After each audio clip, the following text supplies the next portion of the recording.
그 외에 논문 통계 분석을 할 때 요인 분석을 왜 할까? 이런 생각 저 많이 해봤습니다. 아마 여러분들도 관심이 있는 분들은 똑같은 생각 하지 않으셨을까 이렇게 생각이 됩니다.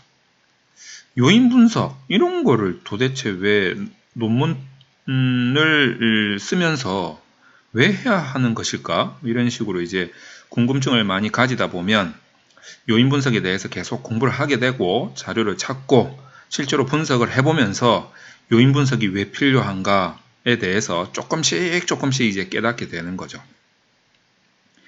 우리가 이제 요인 분석을 한다라고 했을 때 관련 있는 단어들, 소위 말해서 관련 키워드를 우리가 좀 알 필요가 있습니다. 어떤 키워드가 좀 필요하냐면 우선 이제 도구라는 단어를 여러분들이 이제 입에 좀 쫙쫙 달라붙게 익히셔야 돼요. 도구 중에서도 뭐 측정 도구 이런 표현도 있고 측정 도구 또는 뭐 연구 도구 이런 표현도 있습니다. 이런 용어들이 일단은 입에 쫙쫙 달라붙어야 돼요. 자, 그 다음에는 뭐 요인이라든지 요인 분석이니까 요인이죠. 뭐 성분이라든지 뭐 또는 문항이라든지 뭐 요런 단어들 관련 키워드 요런 단어들도 여러분들이 입에 짝짝 달라붙어야 될 테고 그 다음에 또 여러분들이 알아놓으셔야 될 단어들 그냥 뭐 쫙쫙 나열하는 거예요. 제가 지금 별반 기준이 없어요. 타당성 뭐 요런 단어들 타당도 뭐 요런 단어들 요런 것도 한번 여러분들이 알아놓으셔야 될 필수 단어가 되겠죠. 그 다음에 뭐 확인적이다 탐색적이다 요런 것들 그리고 여기서 조금 더 나가다 보면 뭐 주성분이다 그리고 무슨 뭐 최대 우도법이다 뭐 요런 것들 뭐 또 여러 가지가 있지만 너무 많이 알다 보면 머리가 아파요. 그러니까 한 요 정도만 아셔도 뭐 됩니다. 그 다음에 뭐 회전이다 요런 것들 뭐 베리맥스다 뭐 오블리민이다 뭐 요런 것들 뭐 요 정도 뭐 여기 보면 프로맥스다 뭐 이런 것도 있는데 뭐 그냥 뭐 한 요 정도만 아셔도 여러분들이 논문 통계 분석하는 데는 뭐 큰 무리가 없겠다 저는 이렇게 생각합니다. 그 다음에 이제 뭐 요인 적재량이다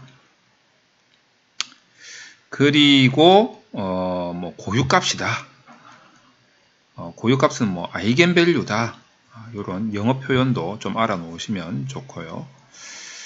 그 다음에 뭐 분산이다 뭐 분산도 뭐 공통 분산이 있고 뭐 고유 분산도 있고 뭐 이런 것도 있습니다. 뭐 이런 식으로 이제 여러분들이 용어를 계속 그냥 뭐 뜻이 뭔지 몰라도 괜찮아요. 그냥 여러분들이 이런 단어에 대해서 그냥 입이 쫙쫙 달라붙도록 한번 읽어보는 거죠. 측정도구, 연구도구, 요인, 성분, 문항, 타당성, 타당도, 뭐 확인적, 탐색적, 주성분, 최대 우도법, 뭐 회전, 베리맥스, 오블리민, 요인적 재량, 고유값, 아이겐밸류, 분산, 뭐 공통분산, 고유분산 뭐 이런 식으로 그 다음에 또 하다 보면 요인들이 많이 나오는데 어떤 뭐 KMO 자, 그 다음에 버틀렛 이런 것도 있고요. 그 다음에 모형 적합도 이런 것도 있고요. 이런 것들도 여러분들이 한번 알아놓으시면 좋을 것 같고, 뭐 적합도가 우리가 이제 CFA로 들어가면 여러 가지 적합도와 관련된 지수들이 있죠. 뭐 그런 것들도 한번 알아놓으시면 좋을 것 같습니다. 어쨌든 이제 제가 그냥 뭐 간단하게 뭐 요 정도 단어들이 여러분 머릿속에 들어가 있으면서 입에 쫙쫙 달라붙게끔 한번 그냥 읽어보는 거예요. 뭐 국어 단어 뭐 이렇게 외우듯이 그냥 읽어보는 거예요. 자, 이 상태에서 자, 요런 단어들은 여러분들이 요인 분석을 전혀 모르시는 분들이 처음에 시작할 때 제가 그랬거든요. 여러분들도 그럴지는 모르겠지만 우선 용어 때문에 되게 헷갈려요. 용어 때문에 너무 어려워 보인다는 거죠. 어렵다, 복잡하다, 헷갈린다 이렇게 느낀다는 겁니다. 그렇게 느끼는 것에 대한 가장 주범이 누구냐? 이 용어라는 거죠. 그래서 이 용어만 여러분들이 입에 짝짝 달라붙게 만들어 놓으시면 어려운 내용이 갑자기 쉬워질 거예요.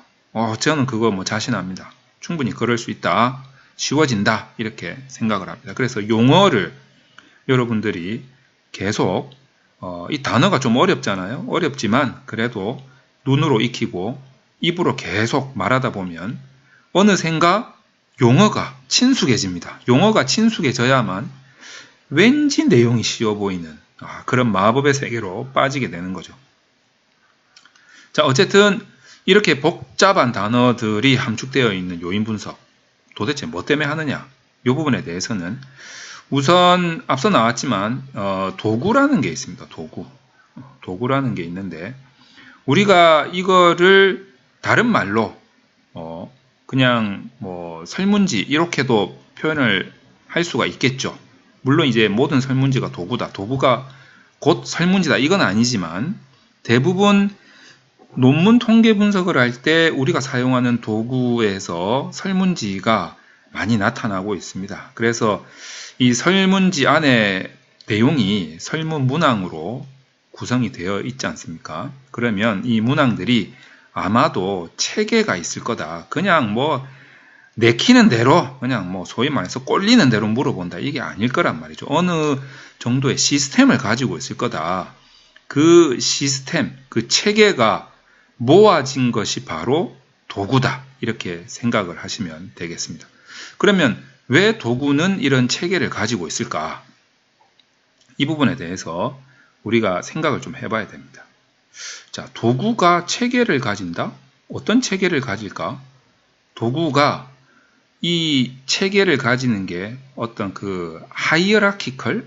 간만에 영어를 쓰니까 자, 하이어라키컬이 뭡니까? 어떤 단계적인 이런 의미를 가지고 있죠. 그래서 이 도구가 체계를 가지는데 그 체계는 단계적인 체계를 가진다. 이렇게 생각을 하시면 됩니다. 그래서 밑으로 이렇게 단계를 이렇게 그려도 되는데 저는 이거를 밑으로 그리지 않고 습관적으로 옆으로 그리고 있죠. 그래서 옆으로 한번 그려보겠습니다. 그래서 저는 바로 직선으로 이렇게 쭉 그어서 주로 표시를 많이 하죠. 자, 도구의 그 다음 단계가 요렇게 표시가 될 수 있어요. 우리가 요거를 저는 요인이라고 명칭을 하겠습니다. 요인이죠, 요인. 그리고 이 요인은 다시 단계가 있는데 문항으로 요렇게 표시가 될 수가 있습니다. 네모로 굳이 문항을 표시하는 이유는 습관적으로 데이터가 들어오는 그 길목을 네모로 표시하는 그런 관례가 있지요. 그래서 실질적으로 우리가 설문 문항으로 만드는 것은 얘란 말이죠. 얘가 문항이란 말이죠. 얘가 문항이다. 그래서 문항으로 설문조사를 시행하고 누구한테? 조사 대상자한테. 그래서 대상자가 조사를 받아서 문항에 응답을 하면 여기에 데이터들이 막 들어가게 된다는 거죠. 자, 여기에 막 숫자들이 들어가요. 숫자들이 막 들어가면 사실상 이 숫자들은 사실상 이 도구를 설명하고 있는 거죠. 사실상 이 도구를 설명하고 있는 거예요.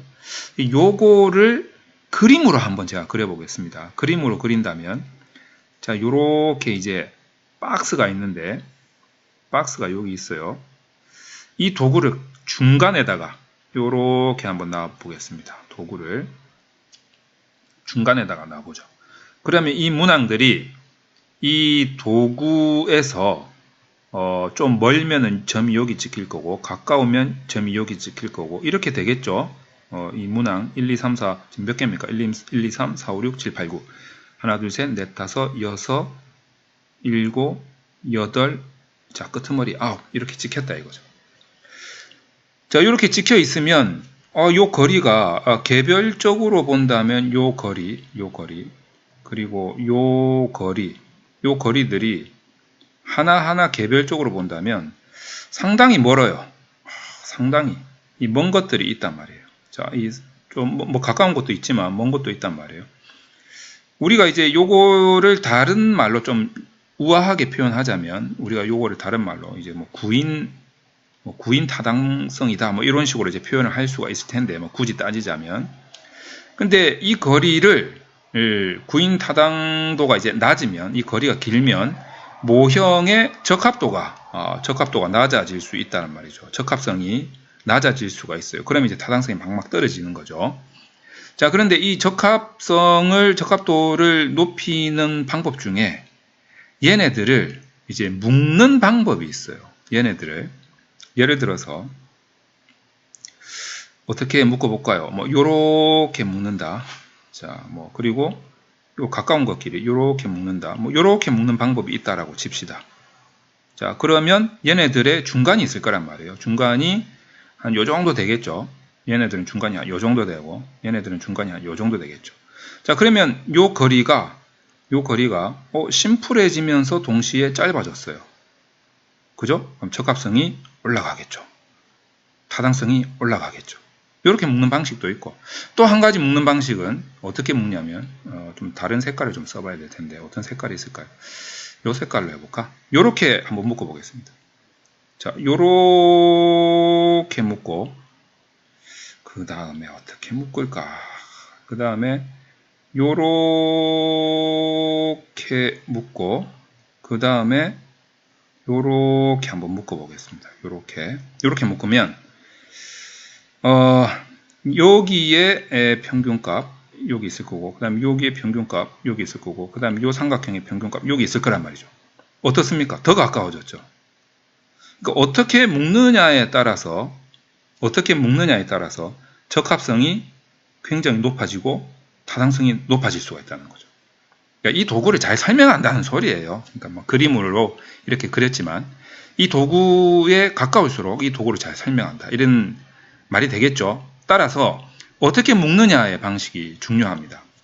자, 어떻게 묶느냐 보면은 이 얘네들 간의 거리는 멀지만 뭐 요렇게 요런 식으로 묶는 요런 방식이 아무래도 적합도가 가장 높아지겠죠. 적합도가 높아지는 방식. 자, 그런데 어떻게 보면 얘하고는 거리가 멀잖아. 그렇죠? 근데 어떻게 보면 요렇게 묶는 게 얘네들 간의 거리는 제일 가깝잖아요. 근데 거리만 가깝다고 해서 이 적합성이나 타당성이 높아지는 건 또 아니란 말이에요. 다시 말해서 거리만 가깝다? 어떻게 보면 상관을 기반으로 한 것들, 상관만 기반으로 하면 묶는 거에 대한 합리적인 부분이 있지만 전체적인 적합도나 구인 타당성에 대한 부분은 설명이 조금 낮을 수가 있어요. 자, 요거를 우리가 이제 상관 관계를 기반으로 한 알고리즘이다, 이렇게 표시를 하는 거죠. 자, 그 다음에 이제 요렇게 좀 상관, 요거 같은 경우에는 상관이 기반이 되어 있지만, 그 다음에 이제 우리가 이게 이 타당성이 가장 높일 수 있는 것이라면 요렇게도 묶겠다 라고 하는 요런 계산은 상관에다가 플러스 어떤 이 해당되는 요인 알고리즘을 섞어버리는 거죠. 이렇게 됐을 때 우리가 이런 것들을 뭐 방사 알고리즘이다, 뭐 이렇게 표시를 하기도 합니다. 제가 이제 설명을 아무것도 모르는 분들도 이해를 할 수 있도록 제가 이제 약간은 조미료를 좀 치고 있어요. 조미료를 좀 치고 있기 때문에 여러분들이 이해만 되면 저는 뭐 얼마든지 조미료를 조금 더 칠 수는 있습니다.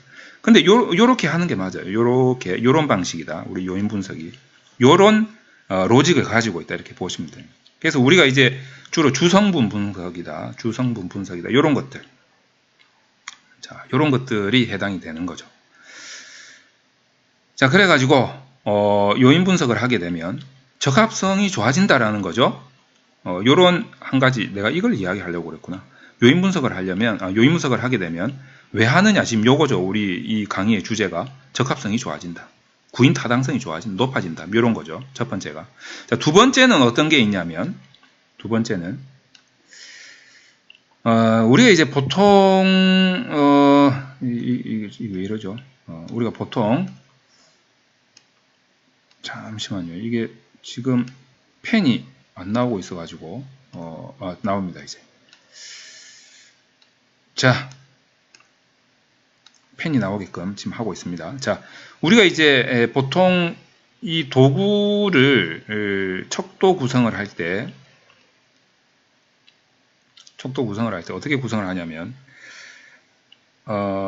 보통 이제 설문지 같은 경우에는 논문 통계에서 주로 많이, 사회과학에서 많이 쓰는 게 어떤 거냐면, 사람의 생각을 많이 물어봐요, 생각을 많이 물어본단 말이에요. 그래서, 뭐 예를 들어가지고 뭐 네 키가 얼마고 뭐 몸무게 얼마인데 이런 거 물어보는 거하고는 조금 달라요. 생각을 물어보는. 이제 요럴 때 우리가 주로 많이 쓰는 게 이제 리커트 척도를 많이 쓰죠. 리커트 척도. 그래서 1, 2, 3, 4, 5 이렇게 해놓고 1은 매우 아님, 5번이 매우 그렇다. 얘 보통이다. 얘는 아니다. 얘는 그렇다. 이렇게 해가지고 이 간격을 준단 말이죠. 이 간격을 이제 측정을 한단 말이죠. 자, 그러면 이제 요렇게 된 거를 우리가 데이터를 받으면 어떤 사람은 2번, 어떤 사람은 4번, 어떤 사람은 5번 이러면 이제 데이터가 2, 4, 5 이렇게 정수로 나올 거란 말이에요. 정수로. 얘가 정수잖아요. 그죠? 얘가 정수. 그래서 이제 이 정수로 나오기 때문에 우리가 이걸 이제 오디널이라고 하고 이제 순위형이다. 뭐 이런 식으로 많이 표시를 하죠. 그래서 통계 분석 프로그램에 보면 이런 식으로 막대 그래프로 이렇게 아이콘이 이렇게 표시가 된 그겁니다. 바로 막대 그래프예요. 막대 그래프. 얘네들 가지고 우리가 알 수 있는 거는 빈도 알 수 있어요. 빈도. 막대 그래프. 자, 그런데 이제 막대 그래프로 표시가 될 수 있는 거는 이게 한계가 있잖아요. 이렇게. 예를 들어서 정규 분포로 만들어 봅시다. 정규 분포로 만들면 이렇게 한계가 있잖아요. 요거 1점, 2점, 3점, 4점, 5점 이렇게. 사실 이제 이게 점점 더 촘촘해져서 약간 이렇게 선의 형태로 나와야 우리가 그걸 이제 분포에 대한 정규성을 알 수 있는 거죠. 사실 이제 이렇게 막대 그래프가 이렇게 선으로 나오는 이 과정이 막대가 선으로 나오는 이 과정을 우리가 이제 수학에서 적분이라고 하죠. 적분이라고 하는데 적분의 효과를 낼 수 있는 방법이 적분을 하는 것도 있겠지만 얘네들을 요 사이에 데이터를 주는 거죠. 다시 말해서 정수와 정수 사이에 데이터를 준다는 것은 소수가 들어간다는 거죠. 소수가 들어가는 겁니다. 소수가 들어가게 되면 이제 컨티뉴얼이 돼서 순서형이 돼버려요. 순서형. 그러면 요 안에 이제 값들이 엄청나게 마치 적분하듯이 막 들어가니까 얘네들이 다 이어버리면 선 같은 이렇게 정규성에 조금 더 가까워지죠. 다시 말해서 막대에서 선으로 가게 되면 정규성이 더 가까워진다. 정규분포의 성질이 더 가까워진다는 거죠. 그래서 순위형에서 순서형으로 가는 게 그 순위형에서 이게 뭡니까? 이게 순서형이 아니고 이거 뭐라고 그러죠? 순위형, 순서형, 컨티뉴얼 이게 뭐라고 해야 됩니까? 얘는 오디널, 얘는 디시멀 요렇게 되는 거. 우리가 이제 통계 프로그램에서 보면 아이콘이 막대형이 아니고 그 이렇게 자처럼 이렇게 표현이 되어 있던가요? 자인 것처럼 이렇게 표현이 되어 있나? 뭐 이런 식으로 표현이 되어 있는 거. 그거를 말하는 거죠. 근데 이 안에 이제 소수를 넣으려면 좋은 방법이 어떤 방법이냐면 이렇게 정수로 되어 있는 문항이 예를 들어서 세 문항이 있다. 그럼 이 세 문항이 만약에 타당성이 서로 있다면 다시 말해서 요인 분석을 해가지고 이게 전부 다 한 요인으로 설명이 될 수 있다는 타당성이 있다면 얘네들을 다 더해가지고 썸 1, 2, 3 해가지고 썸 한 다음에 나누기 3 해버리면 소수가 생길 거 아니냐 이거예요.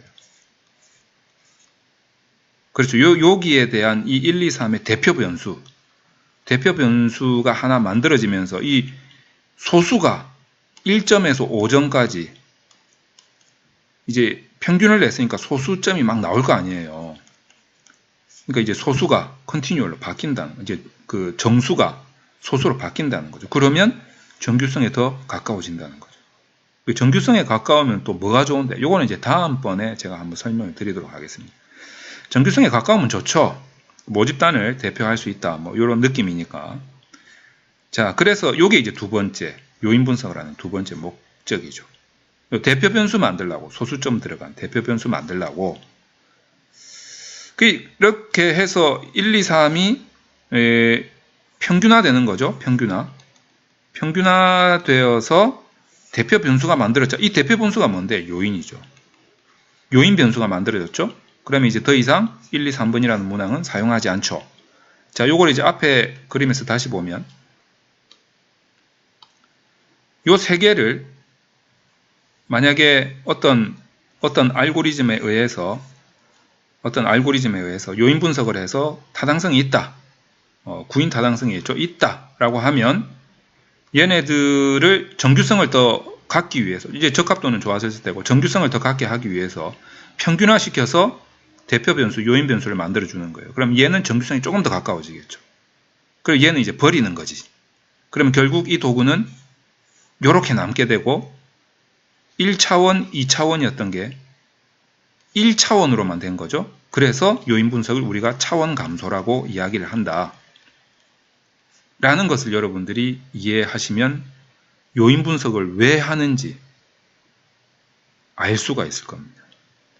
자, 요인 분석을 왜 하느냐, 이 부분에 대해서 간단하게 설명을 드렸는데 요 정도만 아셔도 여러분들은 요인 분석을 많이 알게 되신 거예요. 자, 그래서 계속 공부를 하다 보면 논문 통계가 그렇게 어렵지 않고 상당히 재미있다는 걸 아시게 될 겁니다. 감사합니다.